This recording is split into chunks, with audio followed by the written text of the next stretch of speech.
Welcome to the Roots and Rhythm podcast, where we explore the essence of culture, our experiences, and a healing journey that shapes our growth in family. Through heartfelt stories about marriage, mental health, relationships, and parenting, we create a space where you can find connection, understanding, and inspiration. Join us as we explore the rhythms of life, one story at a time.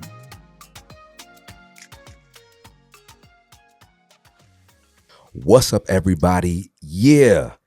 Welcome to another episode of the Roots and Rhythm podcast, where we explore the rhythms of life, one story at a time. As always, it's your boy Vlad the Bull, your number one embrace coach. Now, if you were a fan of our show, you probably realize something's a little different. So there are two firsts in the history of the Roots and Rhythm podcast. Number one, Angie Mami is not in the building this week. She is traveling with the one iota, the only one, Wall Tom and the princesses. So shout out to them. Hope you enjoy your vacation, sis, and we will see you next week. Yeah, so that is the first piece of business. But in the wake of that, we have something lighter to bring with you guys. For the first time ever in Roots and Rhythm history, episode number 20, nice and round number, we have our first in-person guest, y'all. So I want to introduce him, and I'm not going to hold you because this man is too great for me to just be making some things here. We got a brother in the building, okay? So we don't want to delay that. So check this out. Our special guest today is a father, a mentor, and a role model, and a motivational speaker. He is CEO and founder of the Comeback Kid Mentorship Program, where he encourages children, like he once was, who are searching to become more than what's expected, and motivates adults to get through their childhood trauma by facing it head on. Y'all gotta make some noise, man. He is a decorated military veteran, a cavalry scout. In fact, he's had a deployment to Iraq, who served his country overseas. He is Mr. Changemaker of the Year 2024. He is 40 under 40 honoree, my man. Yo, I'm telling you, I don't even have enough space on this phone to be telling you guys this. And this is how I met the brother. TEDx speaker 2024. Saw this man on a TEDx, listened to his speech, and I was blown away. I sent him a message, and I thought, hey, I'm just gonna give my man a pat on the back. I don't think somebody of that stature is gonna be talking to me. A long story short, the Comeback Kid, Mr. CEO, is in the building. I want you guys to welcome our very special guest, Mr. Cordan James. What's up, man? Peace, blessings. Glad to be here, brother. Yeah, glad to have you here, man. Thanks for coming to the R&R studio, man. What you think about the country? The country's nice. The country's peaceful. It's quiet. You got a beautiful life. Yeah, man, I appreciate you, man. Appreciate you coming back, dog. You know what I mean? Seeing the crib and everything. Absolutely. So Cord and I have been working on a lot of things, man. We're not gonna say anything, but you just stay tuned to what we got going here. But today the conversation is centered around masculinity, vulnerability, and growth. Absolutely. And I figured there's no better person for me in my life right now, my sphere of influence, than my man Cordan James, right? So we're just gonna get into it, brother. This is an extension of some of the things that we've talked about at length in our conversations, but I want to give you an opportunity to give yourself a little bit of an intro. What do you want the people to know about you, and who exactly is Cordan James, brother? First of all, your voice is booming, brother. Doing great on that. Hey, come on, man. All right. Beautiful family ended in a divorce. In that process, grandfather had the kids. Through that process, my mother grew up with her brothers, older brothers, mother not in the home, mother gone. She was, in the streets of Los Angeles with the older brothers doing their thing, learned a little bit too much, started to fall into some bad habits, as well as, she mentions that she struggled without having her mom. She just raised around all men. So she got into some rougher stuff, got into some drugs. I was born from that process. So born addicted to opiates. Mm-hmm. Wow. Yeah, so coming from that process, we went through foster care, we went through transracial adoption. Transracial adoption is when you adopt a child that is a different race than you, a different ethnicity than you. Mm. And so I was adopted to a white family and moved to Utah. Mm.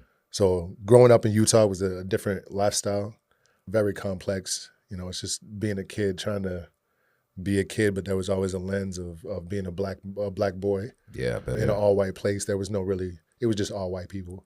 And just growing up strict religious and the constraints of that. Went military when I was 19. Excuse me, back up a little bit. Yeah, take your time, bro. We chilling, man. 18 years old, I became a father. At 18. 18 years old. So like right out of group homes, detention centers, 3 months out, became a father, got married. And from there it was, I found my biological mom. It was a whole slew of things happened after I graduated. Wow. Found my mom at 18 years old on MySpace. Wow, shout out to MySpace, man. For y'all remember. Yeah, that's like real old school for my Gen Zers out there. Yeah, that was before your time, but it was a trip. Go ahead, brother. So just flowing through MySpace, I had some names on a piece of paper and searched, saw this beautiful black face, young black man, sent a message that connected me from that moment forward, connected with my whole family. And I grew up not ever really knowing if my mom was alive based on the stuff that I learned on her lifestyle. And so, that was a big moment, and we've kind of been doing our thing since then. It's been 19 years since then. We've come a long way. Wow. And so that's kind of forced me to what I do now. The comeback kid is that when I was in therapy, 13 through 18, it was the first time my therapist ever called me a comeback kid. And this was like right after like my family and I had like a falling out. I think a lot of people can relate when your kid's in the system, especially in the foster system. Sometimes when your kid does something wrong, you're disappointed. Right? And I think for some parents, that's really hard to digest. How do you process, this is somebody that I love and they're struggling and I don't know what to do, right? So you put them into a program, and once they're in the program, hands off from there, you do what you can do. They were struggling with their own stuff, but we really fell apart from that 13 through 18.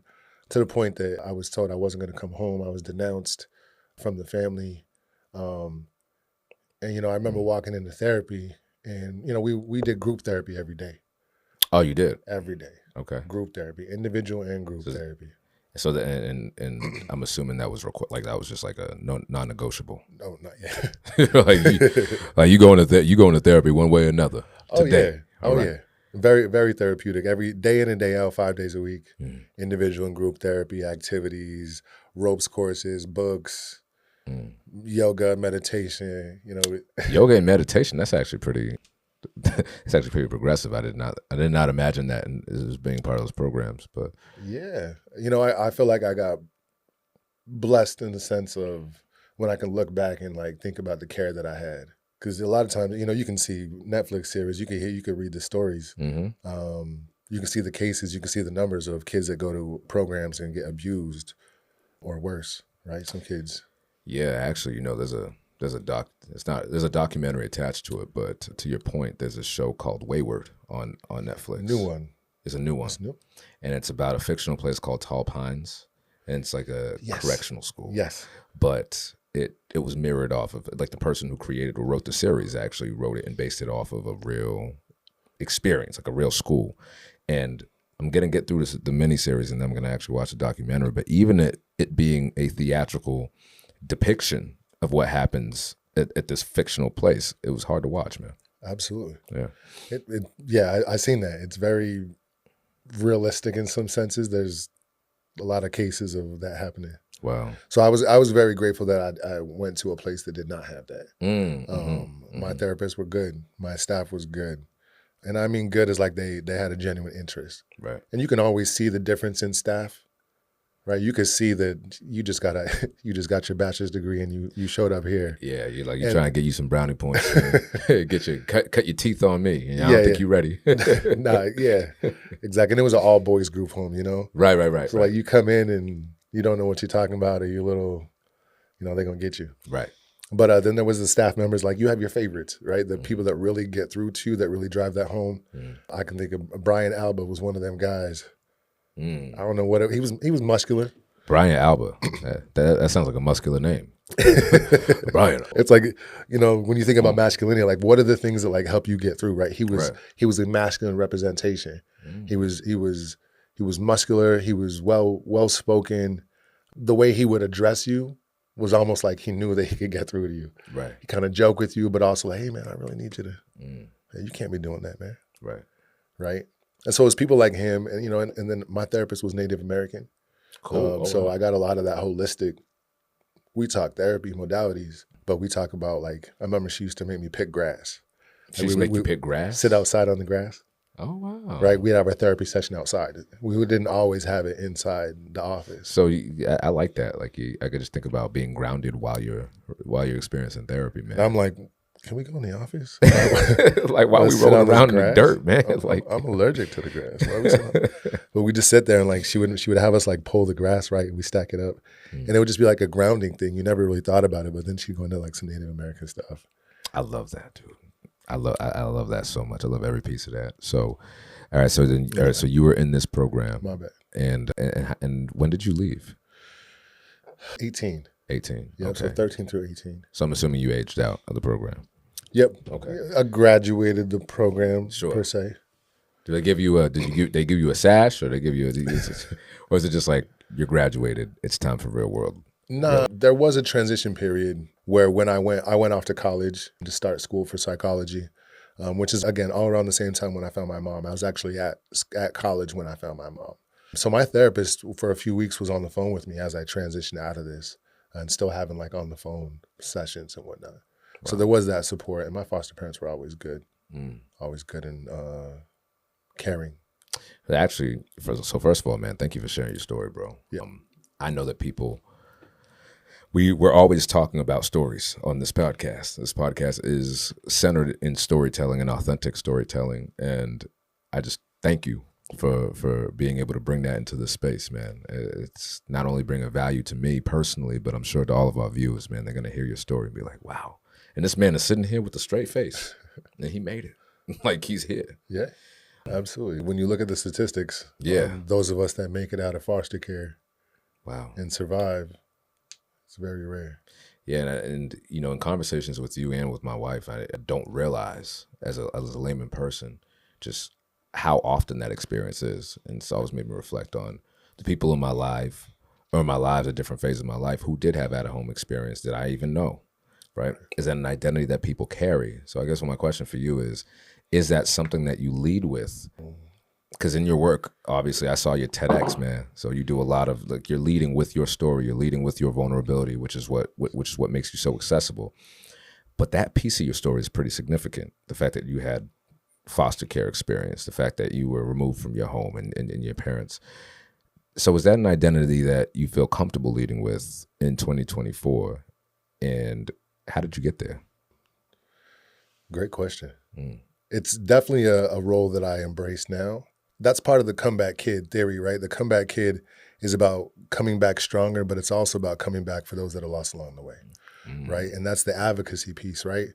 Me being able to voice out, I'll take you back to 2019 when I first, COVID, everything was happening. For some reason, I found the word transracial adoption. And I never heard it called that way. It was just adoption, right? You're adopted. Right. But transracial adoption was a hashtag. And when I clicked that, I saw a bunch of people that were just like me talking about, hey, I grew up in the foster care system. Here's what's been good about it, but also here's what's bad about it. Here's what I struggle with, which is, around their identity, around the trauma that happens within adoption. So it's beautiful for me to hear that word, transracial adoption, give an identity to that, hear other people speaking so richly about their experience, families speaking about their experience, and the complexities of like actual adoption and especially transracial adoption. So I think in leading with that, it gives voice to the concerns, to the care that it takes in adoption. I think it's necessary that we do lead with it.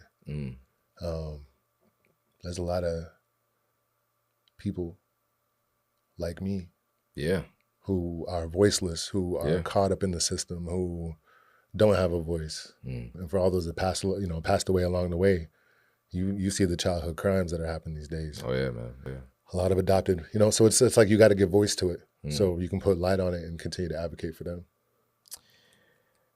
You probably know this, but I grew up Haitian, and in Haitian culture specifically, adoption happens all the time, right? And it happens across every culture, right? But it's not as formalized as it is in America.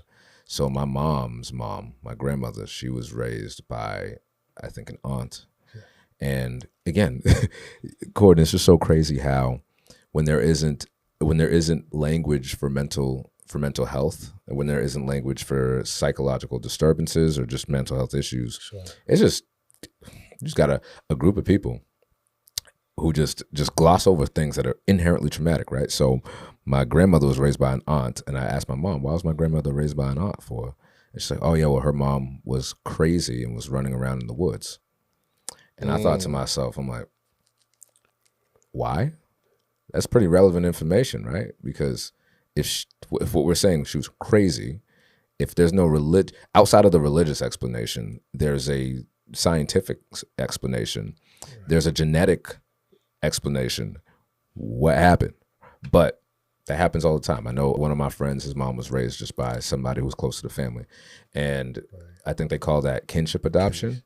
But it happens all the time. I've got family members, cousins of mine, who were raised by our aunts, and we didn't really think much of it, but nobody ever named it as adoption. And so first person to frame that for me was Jules, right?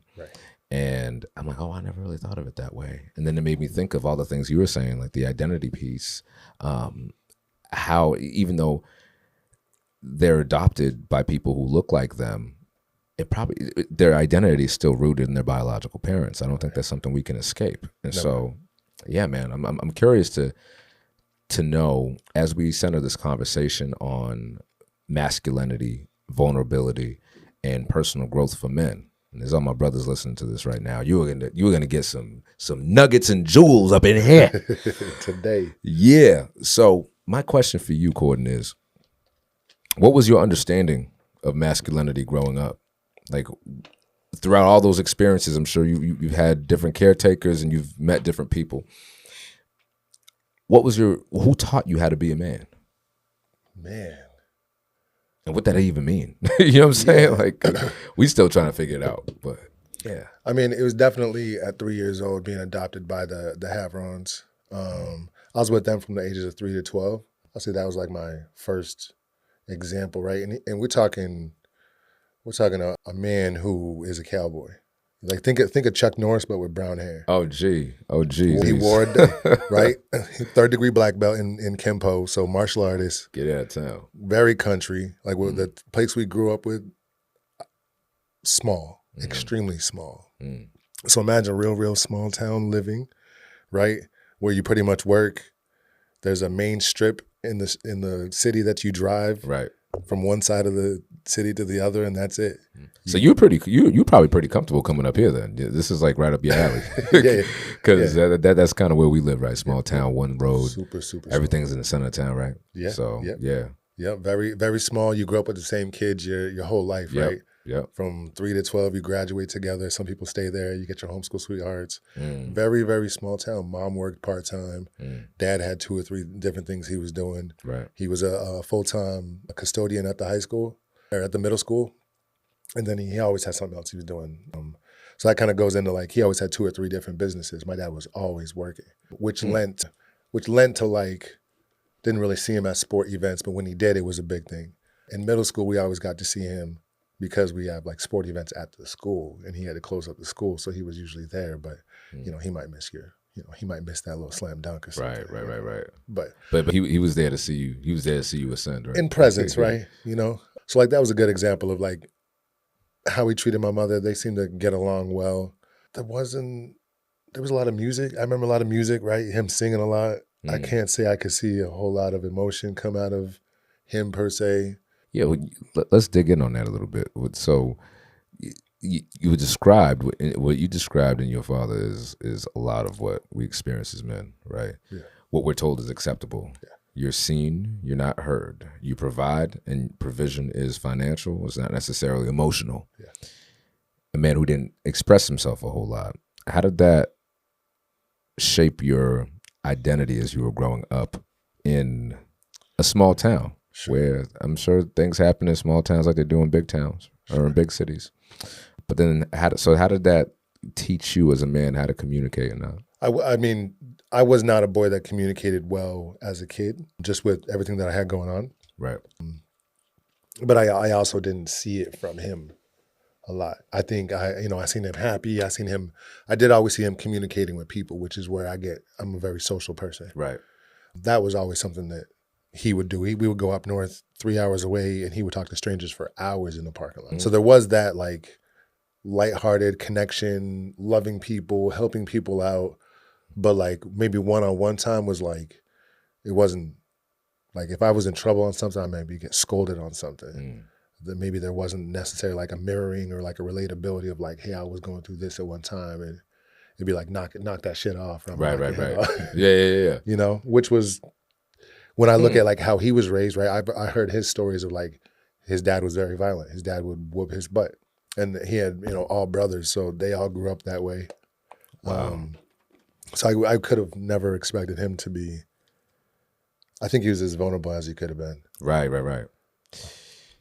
Wow. Like fist fights with his dad. I remember the time he told me, I feel like that's how it was. Like a legit fist fight? I feel like, do you ever hear those stories with our grandparents? Or like our fathers, they had that moment where their masculinity with their dad clashed. Oh, and they said, you think you're a real man, right? So fight me, that type of deal. I ain't never had that. I ain't never talked crazy to my parents, first of all. My mom can never say that I ever said anything crazy. Yeah, no, for sure. Not same here, man. I'll talk about my father in that in a second, but that was never going to be a thing. No, my dad. Not at all. So like they had that moment, but yeah. And I think, when I look at like how that situation went, when they adopted me, that was a problem. Right? They adopted a black child. My grandfather did not like that they adopted a black child. Wow. So in retrospect, being a father now, I was like thinking about like, how would that be if I, my kids are mixed. What if my black side of the family didn't like that my kid is mixed, and then they treat that child some type of way, let alone adopted, right? Right. Wow. So I can only imagine what that felt like falling out with, and they fell out. So imagine my dad your dad and your grandfather. Yeah. So imagine, I don't even know what that felt like. Did they fall out as a result of your adoption, or did they fall out for other reasons? I think there was other reasons, but that was it was well documented that he had issues with some, he had me, and then my uncle was with a Native American, and he wasn't a fan of that. So he wasn't. Sounds like your grandfather wasn't a fan of the mixing. Yeah, for sure. Yeah, that makes sense. I get it. It's what they know, right? It's like what they know. Wow. So wow. Very complex masculinity in the house. Dad always took care of things. We had our soft moments, like cuddles or like back rubs. We had our routines per se. We do work together. You spent time doing things with your dad. And those are like bonding moments for you, right? That's it. Yeah. Did you ever feel like something was missing out, just outside of the larger lens of adoption, right? Like this is your adoptive father we're talking about. But in your relationship with him, do you ever feel like anything was missing? Was there something that you wish you could have had from your dad that he didn't give you? I wonder, just because I grew up with so much trauma. Yeah. And again, I don't want to express this in like I wish he knew or fault him for it, but I would like to, if he had the capacity to ask me differently what I was going through. Instead of just being mad at me and like hard and like beating my ass and like military stuff, but like, hey son, you're going through a lot of stuff. I'm seeing you acting out. What's going on? Yeah. Right? 5 through 8, I'm being touched by other people, you know what I mean? Yeah. And then the racial thing, like there's certain things that I definitely think dad should have went harder for. Right? And I don't know if he was armed with everything to even handle those conversations, even racial conversations. Right? I'll come home and tell you, hey, Dad, I experienced somebody call me a nigger today.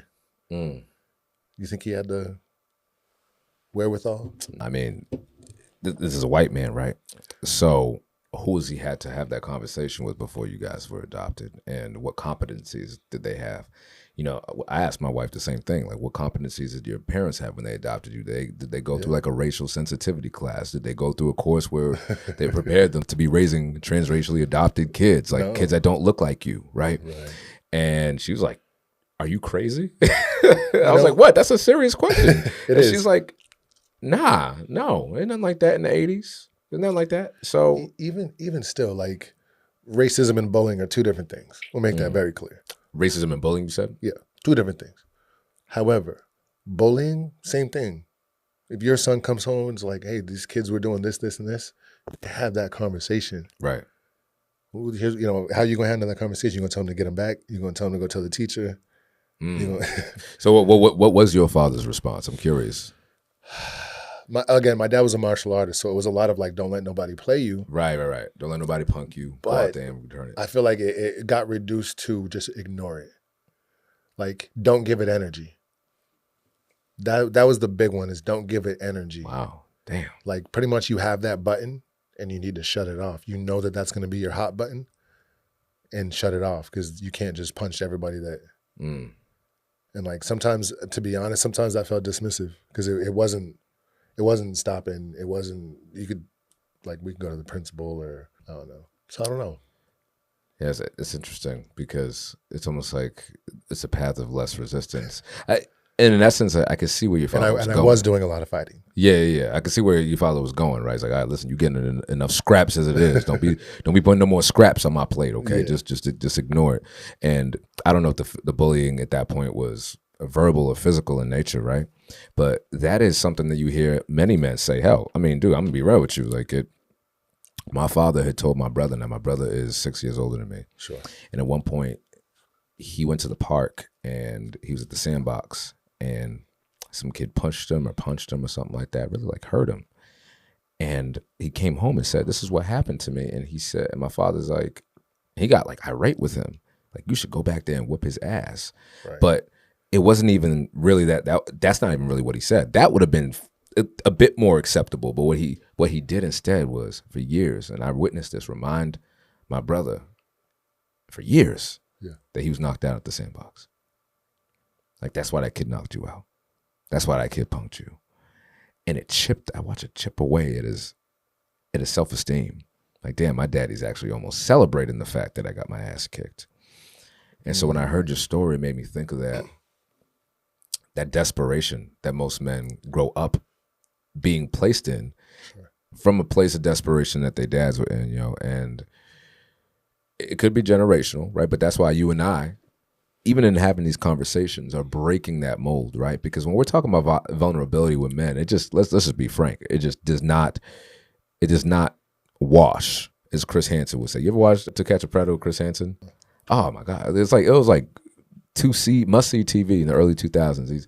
He would catch these guys in stings. They would work, these local organizations would work with departments who were trying to catch people who were preying on children. Oh, yeah. Yeah, you know what I'm talking I heard about. that wrong, yeah. So Chris Hansen would come in and be like, and he's like, "Oh, I was just here to tell them that their parents were." And he's like, "Well, that doesn't wash with the conversations you were having.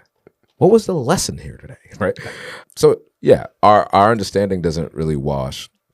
I want to talk a little bit more about your experience with the military, right? Like, if we're talking about, as we're examining what was the relationship that our dads gave us with masculinity, with that identity, and then you went into the military. Yeah. And we all know that the military, paramilitary organizations are hyper masculine in nature and patriarchal. So how was your understanding of masculinity and your identity as a man either further shaped or affected by you entering into the service? Yeah.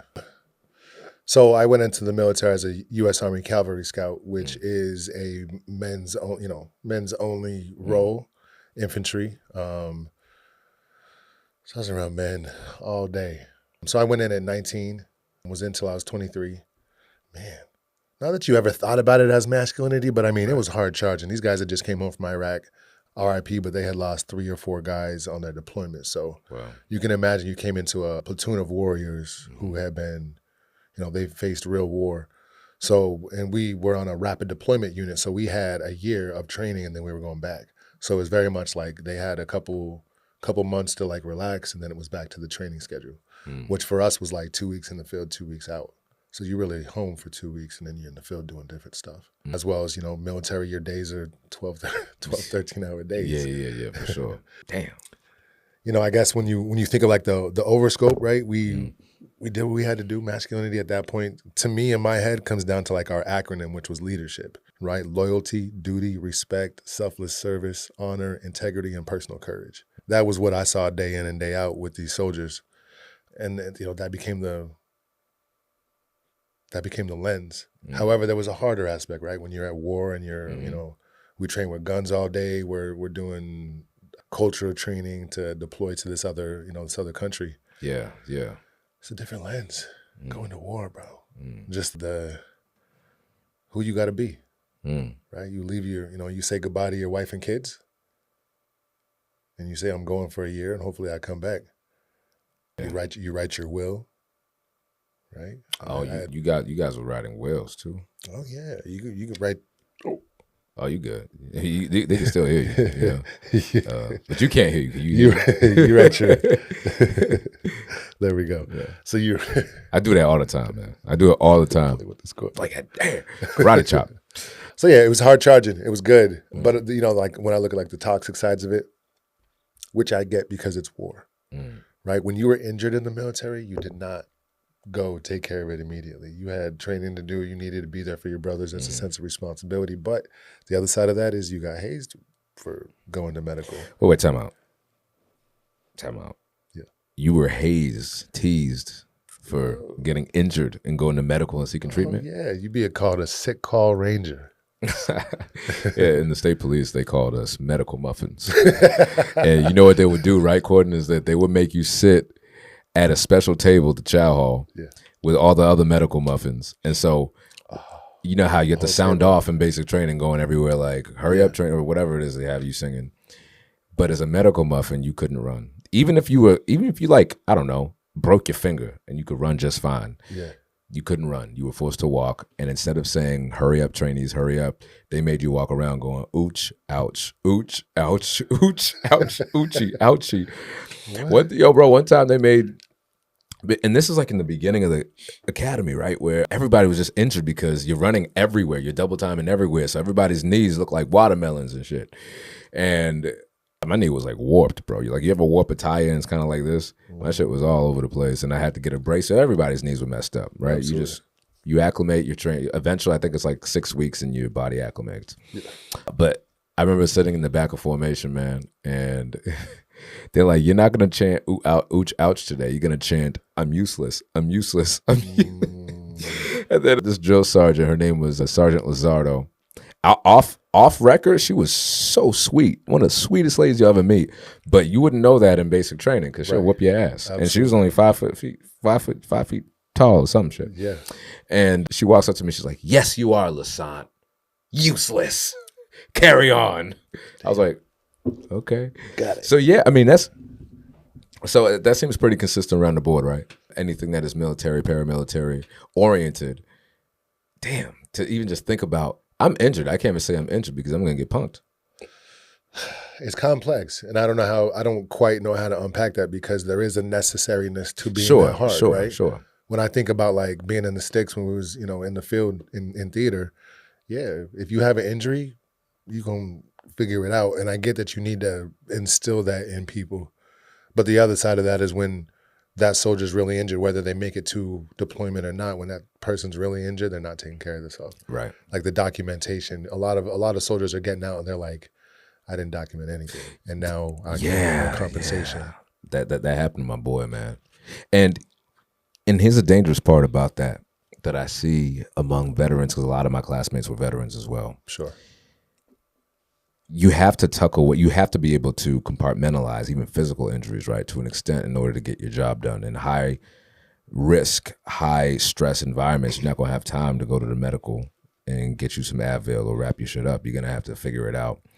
And that's fine because you have to do that, right? But then what happens when you're no longer in combat? What happens when you're no longer on mission? What happens when you go home and you're mentally injured from what you've seen and what you've experienced? Because let's keep it a stat. You were in basic training. There are people who started with you on day one, and many of them did not make it through basic training. Right. There were those who started with you in infantry or whatever, and many of them did not make it through for one reason or another. Yeah. It is not normal for the human in the human spirit to operate that way long term. It is not normal to see death, experience death, right, and be like, all right, I'm gonna carry on. It's just another mission. It's not normal. Yeah. And I remember having this conversation with some of my coworkers, and I said, hey, like for example, I have a friend of mine who at one point he was working in unattended deaths. That was what his unit was investigating. Now, when we say unattended deaths, we could talk about anything from an overdose to, somebody who died in a car crash and nobody was witness, some stuff like that. Yeah. And I asked him, yo, bro, you all right? And he was like, yeah. He stopped explaining all the good things that happened. He's like, yeah, no, I'm good. I was like, no, I know the unit's good, but are you okay, right, my brother? because you're seeing a lot, man. I'm worried about you. He's like, nah, bro. Like, why would I have a problem? I'm like, why wouldn't you? Right? But I'm sure you've had your fair share of navigating that. Yeah. Especially as a man. Men don't cry. Men don't yell. And if you're and that's just like the average man. That's just what you're getting off the gate. But then if you're a man who's in service, especially public service or military service, you have another layer of duct tape over your mouth and over your heart, because your disconnection to those primal feelings of fear, of dread, of all that, you can't do that. You can't access that while you're in a high stress environment. So imagine that person that does 22 years. Yeah, dude, I can't even imagine. You know, I had soldiers that had been in for a short amount of time, but like, again, every other year. So if you was in for 5 years, you might have had 3 deployments back to back, combat deployments back to back. Damn. Right. And then, you know, I got to give a shout out. I had some soldiers that, or even leadership that enjoyed deployments. I'm sorry, you said enjoyed deployment. Enjoyed. I mean, we used to always joke like, I want to go to deployment because I get that Iraq money, right? So it was, you got paid. Yeah, there was always that benefit, right? But if you look at like, why do people go into the military, right? For me, I went in because I didn't have a job and I needed to provide for my family, and that was a good something, right? It was a last resort out of all the things that I didn't want to go do construction. I was like, military, something stable, respectful. I was doing some street stuff before that. So it just made sense to really do something honorable. But not everybody, like some people go in for patriotism, right? Do their duty to their country. I wasn't thinking about none of that. yeah, for real. Yeah, you know, I used to think the same thing. Nah. Everybody's looking at the bottom line. Yeah, you know, right. They go in for college, they go in for whatever, but right. But like when you go into that, you don't think about what are you actually doing, right? You're really going to war for our country. Yeah. And what does that do on a grander scale, right? And I didn't think about that part until I was actually in Iraq behind a 50 caliber machine gun, right? And now at this point, at this decision is, do I pull this trigger? Wow. Right. And so it's just like with a lot of things, you're there and you're there. And then you got to make that decision. So like, what does that really do to someone's heart when you go to war, when you are planned to take out somebody else? What did it do to yours? I have no kills. We'll just throw that out there. But I mean, but you were still there. I mean, yeah, you know, the one thing for me, and I'm kind of shy to speak on this, but I'll speak on it. You don't have to speak about anything you don't want to speak on, bro. I grew a conscience. Was my biggest problem. That was a problem. Dig into that, actually. Can you explain that a little bit more? Like a lot of times when it comes to that view of you're desensitized, right? You're in the military. You're taught certain things. Your target looks like said person that you're going to war with. You're shooting guns all day. The jargon, the words that you like, hyper violence, right? And it needs to be for whatever reason, but like, what does that do to a man? And how do you justify that? Why do we have PTSD, right? Because we're not just because that explosion went off, but we also saw some crazy stuff, somebody's body part, or God forbid, you have a kid at home and you had to, whatever happened in that, that country. But I felt like it was, you started to see them as family and you're not supposed to. Like you see them as humans. Instead of targets. Instead of targets. Right. So I see them as humans instead of targets, and that's not the goal. Because then you go on conscience. And your conscience might preclude you from fulfilling your duties. Correct. Right. Right. And like, I think, how does that permeate into like masculinity? Oh, wow. Yeah, you know what it makes me think of is... Like how many times could we wake up and have a conscience with things, but it doesn't play into masculinity today? Right. There's not once you break down masculinity, there's not always a soft place to land in that different type of masculinity that you're learning. The one that's emotional, the one that surrenders, the one that is balanced even. That's not always, right? We're very hard charging when it looks at, masculinity looks like it's very hard charging. It's focused. It knows what it always wants. It speaks up for what it always wants. And that's not the case. Some of us are, we outwork human beings. Yeah, I heard a quote in my men's group. Somebody said, "You are a human being, not a human doing." And often men fall into this trap of justifying their existence through simply doing and accomplishing and achieving and overcoming, and all that is great. Like, I'm not saying that you should be ashamed of your accomplishments, or a man should be ashamed to talk proudly about their accomplishments, but at what point do we stop and reflect and look at the fact that we can just accomplish until we die and never experience life? Sure. And when I was at the state police, it was a very similar experience where I was growing a conscience, and I was getting frustrated by the fact that the people around me didn't seem to have that same conscience, or at least in the moment, right? So a small example I'll give is when I was assigned to Logan Airport. And Logan Airport, for those of you who don't know, Logan Airport, if you're ever flying out in the morning or in the afternoon, at least for 30 minutes at the top of an hour. So on the eve shift, so I'm thinking like 6:30 to 7, 6 o'clock, 3 o'clock, and 11 o'clock. I actually don't know about the eve shift, but at that time, you have to do what's called an enhanced patrol, which means you walk around with a long gun. We were all qualified. We had to qualify with an MP5 at the time, which I thought was fun. That shit was fun to shoot. Right. I'm like, damn, this is great. This is better than shooting a 45, man. 45 sucks. You know, the 40 is just smooth, had a silencer on it. Beautiful, beautiful gun.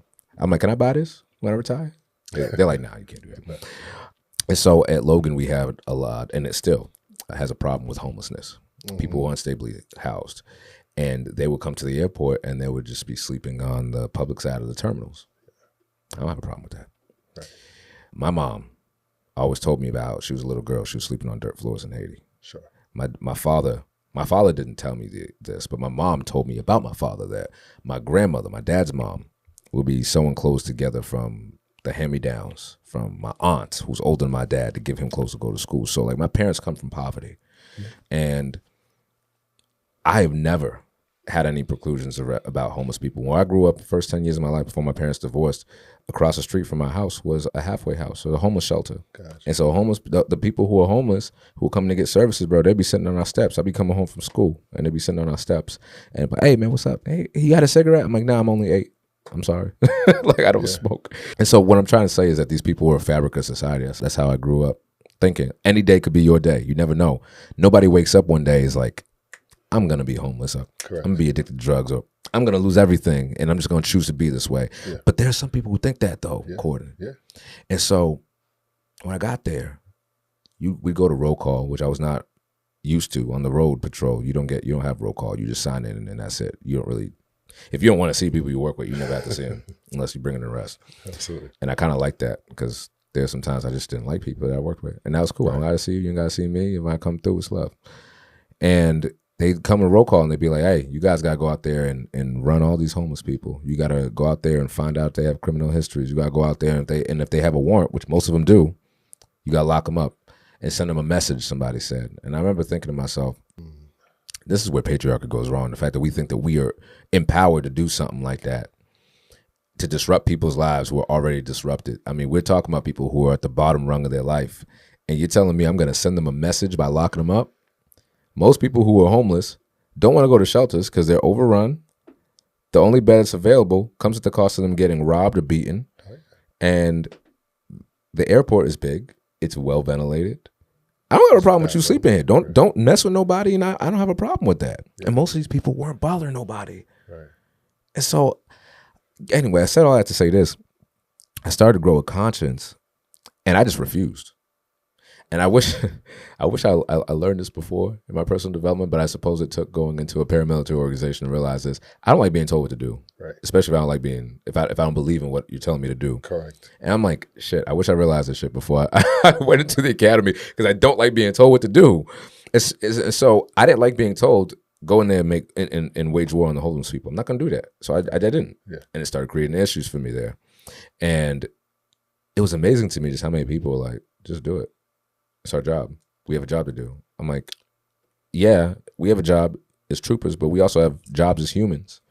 And so when you tell me that story, I imagine similarly that you begin to wonder, can I continue to do this and fulfill my duties while growing a conscience? Or is the fact, in order to do my job, do I just have to die to that? Right. Yeah. And that's uncomfortable. You know, it is uncomfortable. Yeah. You know, I think of it even like a lighter way, like a lot of people have been at their jobs for a very long time and they hate their jobs. Yeah. They hate it, right? Like they've been out of it a long time ago, but something in them, they shut that down somehow and continue on. You know, you think about grandparents that just stuck with one job because they had to. That was the stability. Yep.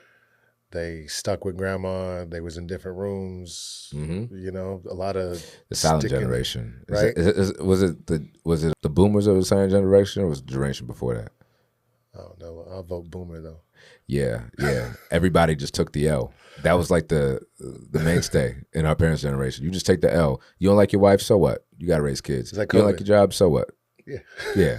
And I'm just like, yo, I don't know, but this sounds kind of unhealthy and miserable and toxic. Yeah. And what does it do to you? What does it do to your kids? What does it do to people in your sphere of influence?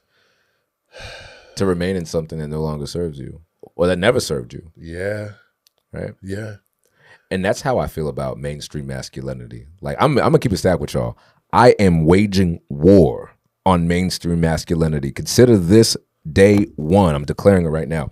Why? Because mainstream masculinity locked me into a box where I did not feel comfortable, safe, or even encouraged to ask for help. Yeah. When you think about the brothers that you rolled with in the deep. Yeah. You can't tell nobody about your broken leg because you got a job to do. Yeah. When you get home, you might have a broken spirit. You can't sleep. You're seeing things all the time. Don't go to. You're no longer in the military, right? Like at this point, you're not even in the environment. Maybe let's just say you're at a civilian job now, and you're still having nightmares, and you still don't sleep, and you still think any creak in your house is somebody trying to come in and kill you. So you're clearing your house like every 5 seconds, right? Yeah. What does it do to your mind and to your life, like after your service? What does it do to you as a man in transitioning back into normal life, if it can be considered normal? Yeah, I don't know if it ever become. I mean, I guess the norm is the norm. It reminds me of like in the military, we used to say "embrace the suck." I mean, yeah, we used to say that. And I think in that word, I like that attitude. I do like you know, even now in my businesses, I tell my guys I have a moving company. Sometimes we got to move a gun safe that's 750 pounds. We moved a 1,200 pound gun safe. So sometimes in situations like that, I'll be like, embrace the suck. And you know what that is? Because we're all going through it. Don't complain because we're all going through the exact same thing. So let's just get it done. Embrace the suck. Yeah. And I think like, even in that situation, imagine if Buddy's got an ankle that's not feeling that good today, but we about to lift this and go up some stairs with it, right? But he's not feeling good. I just said, embrace the suck. He's like, yo, Sarge, I'm not really up for this. yeah. Like I'm not truly up for this, but because you said embrace the suck and we all going through it, we gonna get through it together. Right. But like what happens if he gets injured more, he eventually doesn't speak up. That's kind of like embrace the suck can kind of lock you into that pain for long term. Yeah. Right. Yeah. And it just normalizes. I think oftentimes when it comes to us as men, even though, okay, say he said something, ankle hurts. That I understand, let's get some ice on it, but we got to do this anyway. That's a lot of masculinity. You got to do it anyway. You got to do the hard thing 100%, no matter what. Figure it out. Right. And it's to figure it out. But the figure it out never, there's always solutions that we have to have, right? A human being, like live your life, do your own thing, take care of yourself.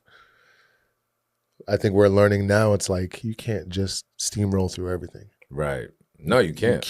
You can, but at what expense, right? And that's where we talk about like rage, right? When we can't talk about all these things, that's what rage comes out. That's why you got intimate partner violence, right? This rage. That's why you got, we can talk about it in our culture, right? Crime, right? Black on black, all that. Yeah, drive-bys and scraps and stuff. Rage. Like, yeah, it's like all I'm that. not saying that you always got to talk everything out, but like that is the expression of our rage, right? And it's unexpressed. We all know there's other outlets to get that all out, but like, okay, if you don't, here's where it's going to come, right? You're going to bottle it up. We bottle up small things, so just imagine big things. I mean, and we see dudes swallow big things like it's nothing, right? Yeah. One thing I see that men do is when they get divorced, they'll just be like, I'm good all by myself anyway. Not just men, women do that too. Yeah. And that's something that my mother's adopted. And one day I asked him, like, did you ever really think to understand what happened? And if I'm gonna be real and transparent with you, that's a question that I feel like I want to ask my dad that I never got to. Well, my dad is still here, and I don't know if he's gonna answer this question, but how did the divorce impact you? Because all I was really given in terms of an explanation was my mother's side of the story, and I had to corroborate that with what I saw. Sure. Now that they didn't always line up as I started going through therapy, but I never got that piece, and I'm sure my dad never felt safe to talk that piece. Who did he talk to? You know, I go to walk on a good week. I'm waking up every day at 4 a.m. to walk, and I've been asking myself, what is my dad? My dad used to always get up and walk at 4 a.m. Gotcha. So, what was he saying? Was he talking to God? Was he talking to himself? Who did he believe in? What did he believe in? Like, what was he struggling with? And there's so many men that we work with in the course of our work, that we're homies with, that we're related to, that we're connected to. And you ask them how they doing, and it's almost like, and you ask a follow-up question, it's almost like, yo, bro, what's your problem? Stop asking me questions, man. Yeah. That rage. And that rage isn't that really directed at you, even though it's kind of bleeding onto you. Yeah. The rage is more so like, yo, bro, why are you asking me this question when somebody should have been asking me this question like 15 years ago when somebody was touching me? Right. Why didn't nobody ask me this question when I was getting my ass kicked and my dad was kicking my ass on top of it? Sure. Or my mom was kicking my ass on top of it? Why wasn't anybody asking me this question when I showed up to school with my bobos and everybody clowned me because I had bobos on, but what they didn't realize that my house was a mess and my parents weren't sleeping together and they were fighting all the time. I didn't eat breakfast this morning. And I didn't eat breakfast this morning. You know, at the Black Boy Joy Summit this last weekend, we had banana bread. And there was this kid that he was on crutches. And yo, Cordan, I've never seen a dude with crutches move so damn fast with banana bread. And I'm like, yo, bro, you know, is your leg really broken? Let's talk about it. Take that boot off. Let me see that. Let me see that toe real quick. Because I don't think you can move that fast with that. Yeah. And so later on in the day, he was asking me like, hey, is there any more banana bread? And I said, hey, you know what, King? I'll check for you. Okay, can I check that for you and hit you later? He's like, yeah. He's like, please, that would be great. And so I go back into the kitchen and I see all this banana bread in there. And so I cut him a slice and get him a fork and I give it to him. And when I bring it to him, his eyes opened up. He's like, and hear the words that broke me, bro. I had to keep it in. He's like, you did this for me? And I was like, yeah, I did this for you, man. I'm going to do it for you. But the magnifying moment there was like, yo, this young brother is probably not used to people just doing things just for him. And men aren't used to that either. Just existing, being appreciated just for existing. Yeah. That's what you can contribute or create. And we're changing the scope on that, right? Because men... Which you still got to exist and create things. Yeah, you do. I don't know. Yeah. When do you ever get to just exist? I'm going to be honest with you. I don't really know the answer to that question.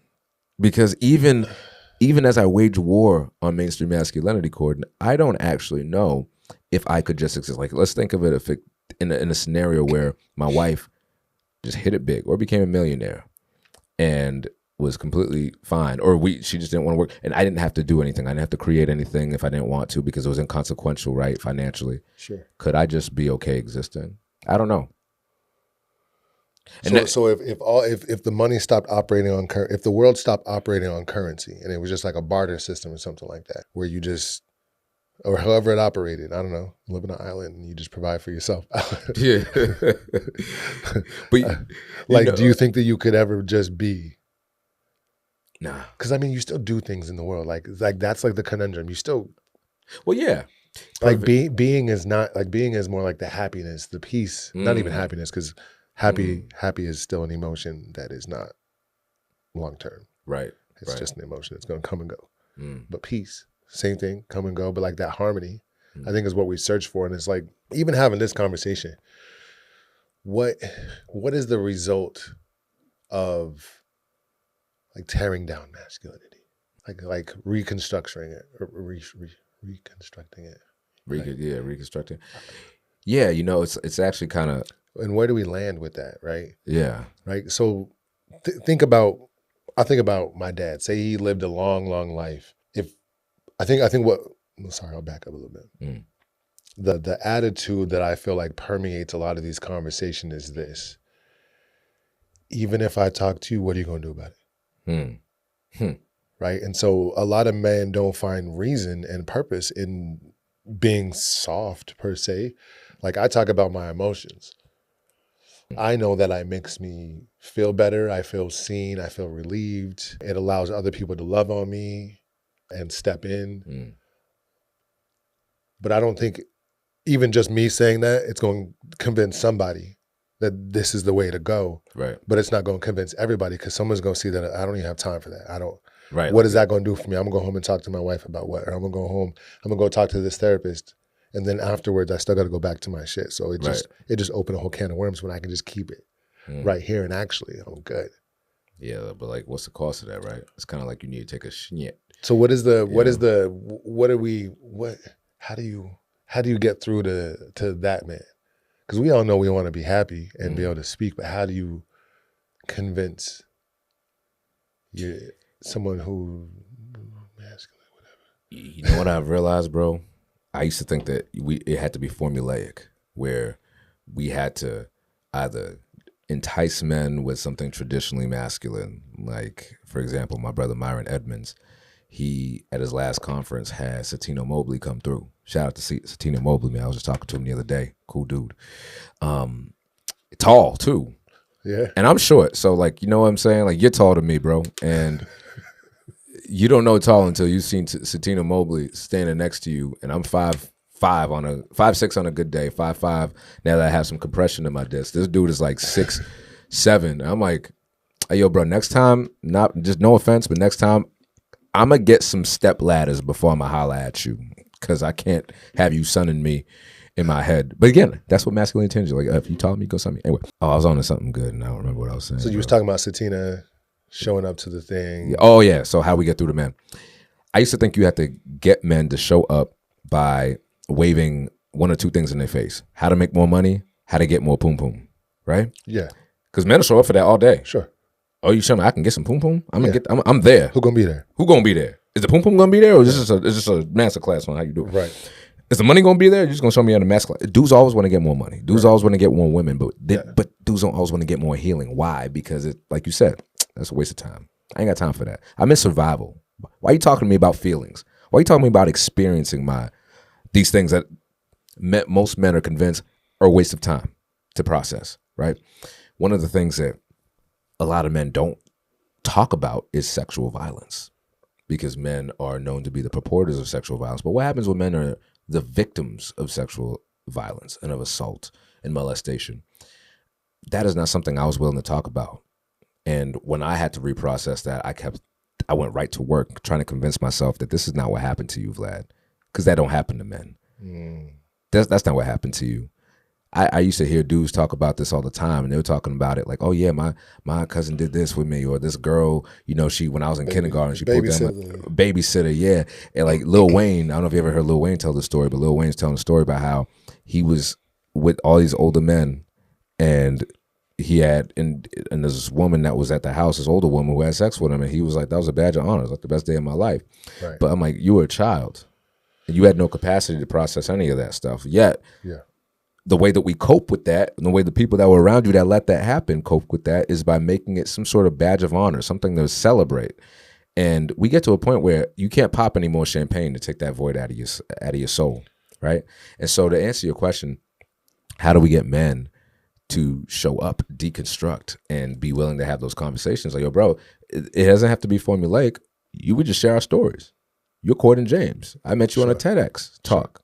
And I was like, damn, that dude was vulnerable as hell. And when I listen to your story, I'm like, I don't know most men that are willing to talk like that. Right. When I met Myron Edmonds, I was like, I don't know many men that are willing to talk like that. What removes the stigma is seeing other men in the space, holding space too. Because what are we quick to do, Cordan? Somebody tell you, like, you come to me, you tell me, hey, bro, man, I'm going through this divorce, and I'm crying all the time. Bro, stop being a bitch and come on. Yeah. What is that doing? I'm not holding space now. I'm just snatching it away from you. Yeah. And so then I go home, talk to my daddy about it. Stop being a bitch and come on. There's more than women out there. There are more women than are men. You heard that, right? What am I doing? Yeah. My daddy's snatching space. Can't talk to my wife that I'm about to divorce about it because she don't care about my feelings. I hurt her too much. Sure. Snatching space. Can't talk to my kids about it because it's not safe. It's not necessary. Snatching space. So men are so accustomed to their spaces being snatched that nowhere is safe. And that's why men get suicidal. That's why men get desperate. And that's why men are more equipped to follow through on suicidal ideations because we are so desensitized to violence, either through what we're told is okay to do. Like, hey, you're a man, go in the military. Why not? You're a man. It's masculine. This is brothers in arms and go to state police. Matter of fact, I know we talked about this before, but Ted Bunch, he runs the Man Box. Excuse me, a Call to Men is his organization. It's a nonprofit. Okay.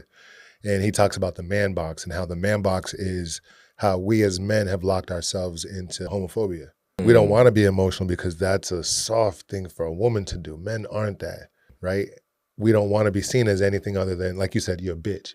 It's not something you say to a woman. Right. Right. So it's to demasculate the man. Those are fighting words, man. Yeah. Right. So it's like even the way that we speak to each other, oh man, snap out of that, grab your nuts, dig into that, It's like the way our wording not only is violent and masculine, but like how we treat each other is constructed in that as well.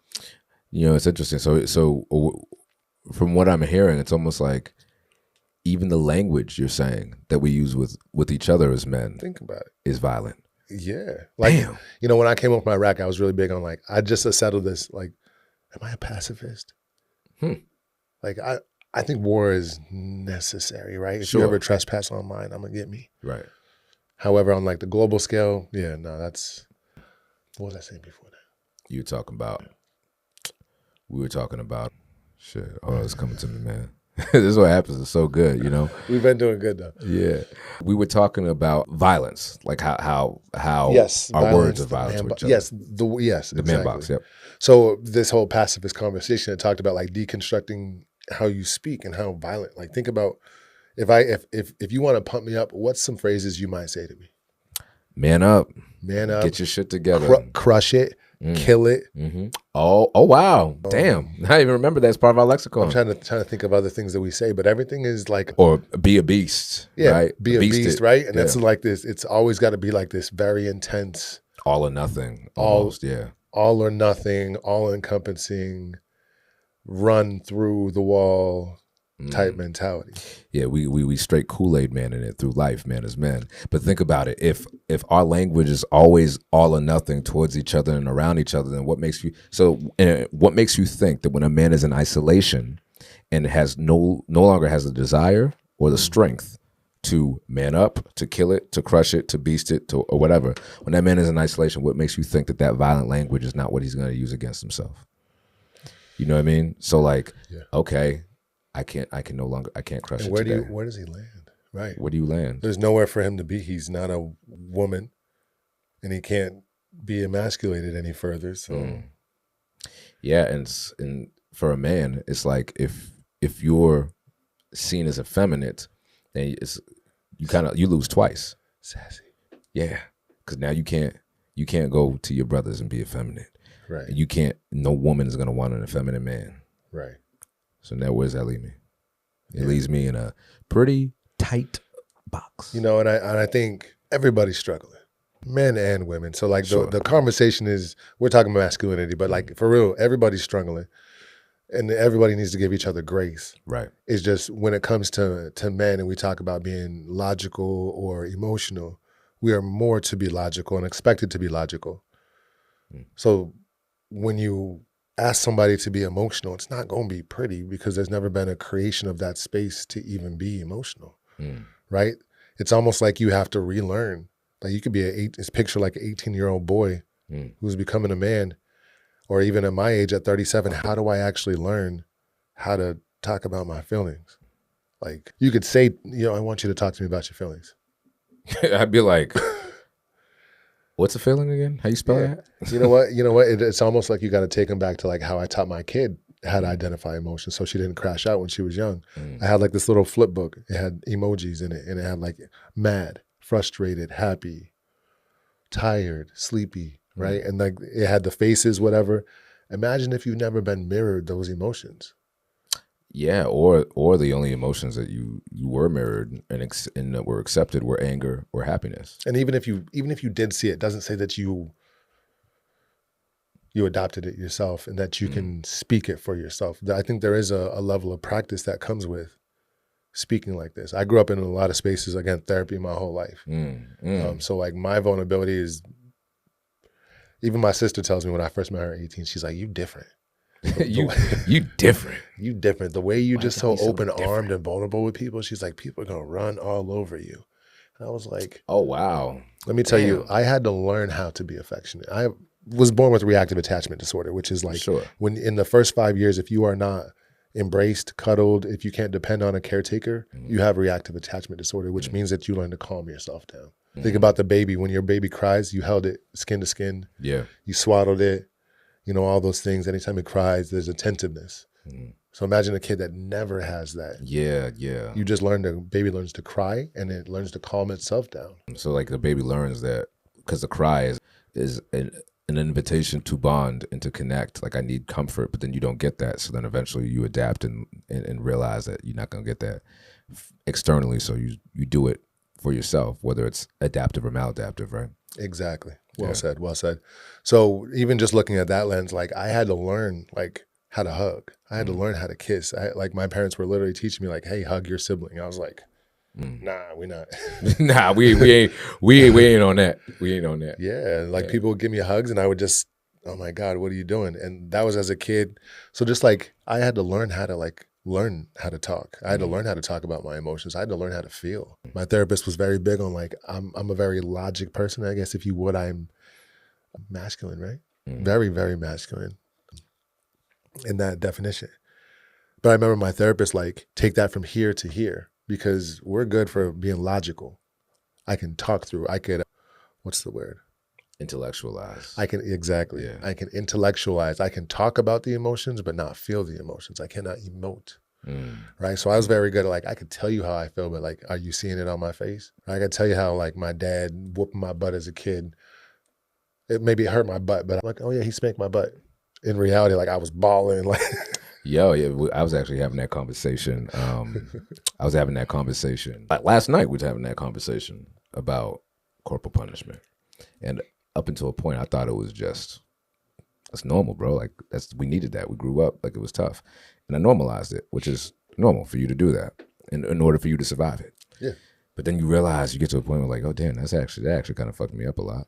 Actually, it made me almost take this like reductionist approach to pain, and I made a game out of it. Right. So it's like, let me show you the person who's beating you, right? Let me show you how much pain I can tolerate to show you that you won't break me. Right. And that's cool. And that's cool. Yeah. But then when you meet people that are just trying to love you and not break you, you don't know the difference. So then now you're almost where there is no pain. And I did this with my wife when we first met. I'm almost looking for reasons for her to cause me pain. And she wasn't biting because she's well adjusted. And so I'm like, why aren't you hurting me? I'm expecting the hurt. I'm expecting the betrayal. I'm expecting for you to go bad on me. That's all anybody has ever done. And now you're not doing it. So now I'm going to create some hurt so you can hurt me back.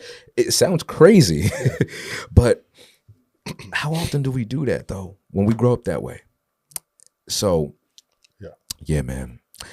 What would be your final plea to the gentlemen in the audience, and even in the women as well who are listening? Because I often find that many men who get help usually do so at the hands of a woman. Yes. So what would be your final plea, your final thought to the brothers out there who are listening? One, I feel like I see a lot of programs that are created for us, right? There are, even where we live now, there are programs created for us and there's a lack of engagement. And I think it's like we know that there's articles that talk about male loneliness and suicide rates, and we know all the statistics. And then there's a reaction to that. A program gets created, right? And then we're not showing up for it. Or we want to do the bare minimum on it, right? We want to show up for the fun part. Like you said, I want to show up for the food or something that makes me look good. Right. but like the real work of being there when it's uncomfortable, or being, only 3 people there because you showed up on a regular basis. Like, can we trust that we have these spaces for us and we can harmonize in those? Right. So it's just a call to men to really step up, whether it's volunteer stuff, creating those spaces, and just being active in them, engaging them so they can thrive. Because from my experience, when it comes to this nonprofit space, we talking about men, there's not a whole lot of funding opportunities. Wow. Like when I ran this nonprofit for fathers, trying to find funding opportunities usually came from like the other side, maternal health. Right. When you got to talk about the family structure, you can't just talk about dad, because damn, like that's a dire. A lot of people resonate. There's not that. So, and encouraging more people just think about their fathers, think about how it impacted them, think about how our childhoods have led us to where we are now. And most of all, is for men, is like reflecting on who you are as a man, what you stand on, your discipline, your advocacy for your family. I think it's important to understand what that looks like, that you can be masculine. I don't know if everybody's looking at me and thinking I'm not masculine, but I think I'm masculine. I think you're pretty masculine, bro. In all the ways, but it's like, yeah, I'm military, so I get like the stereotypical stuff, right? Yeah, I pull triggers. Yeah, I got whatever from LA. All the chinks in the armor. But yeah, I cry and I pray and I read, I read books and I spend time with my daughter and I get my nails painted. And all the little things that I think really make the zest of life. It makes it better, right? And I can connect with my sons and we hold hands and we hug, give them a kiss on the cheek, tell them that I love him. You know what I mean? And they're 18 to 17. But like it's still they're men. They're men. Yeah. So you gotta define your own. Define your own and realize that it's not bottling all that up. It's not gonna feel good. It never has and it never will. Wow. Well, I mean, damn, I don't even know if I could really compete with that. What would you say, Vlad? What would you like to say to young men and young women that listen to this podcast? Yeah, I mean, well, first, before I even say anything, it took me 34 years to realize that painting your nails was okay. And, I've had a habit since I was as old as I can remember. I'd always be picking my nails. And I didn't realize I was doing it. And I was talking to a therapist last night, a sister, and she said, that's a form of self-harm, right? My wife said the same thing. And I'm like, and my first instinct was like, no, that's not true. No. What are you talking about? That's not. I'm not trying to harm myself. What are you talking about? Like, right. Oh, what's wrong with you? But the more I thought about it, I'm like, yeah, it was anxious. And so the way that I got through it was I got a manicure for the first time, and I liked the way my nails look. And so now I do it on my own. And so I like to, for the first time in 34 years, bro, I'm actually able to see what my nails look like. I didn't know what my nails looked like. Yeah. Crazy. Shout out to my nails. But what would I like to say to the men and brothers listening to this podcast? Your definition and your commitment to that definition of masculinity is going to be your demise. And I don't say that to scare you. I say that to encourage you, because you and I, we've had a phenomenal conversation, definitely not the last. Obviously, we're going to be chopping it up all the time. Absolutely. But hear this. You heard it from a military veteran. Y'all know about my time in the state police. We're both black men, especially my black men listening to this. What we were told was not designed to help us throughout all facets of life. There is a part of you that is going to always be a provider and a protector. And I'm not trying to remove that from us as men. But provision looks different than just getting money and busting heads. Provision is you providing for yourself. Provision is you doing the work. It's you showing up every day, first and foremost, at home and here. Because like you said, your therapist said, if you can't bring it from here to here, you can achieve and achieve, but you're never going to experience life. And I think from what I take from what you said in your last thought is that masculinity and manhood is not as much a list of rules, but the way at which we experience life, right? Absolutely. And so if I can experience life, joy, and peace in my heart, I'm standing on 100% manhood business, right? And I'm a father, I'm a husband, and I don't really care at this point in my life if you think I'm crazy because I wear earrings that dingle dangle. Right. I don't care if you think it's effeminate that I wear a big old cowboy sun hat with my little I don't really care. I am completely Exactly. 10 toes down, man, in my masculinity. So my plea to the brothers out there is show up and do the work, please. There are so many programs out there for us, especially us as black men. So many programs out there of support. You got Fathers Uplift locally. You've got Becoming a Man, especially in the Boston area. But there's so many programs in your area, so I encourage you.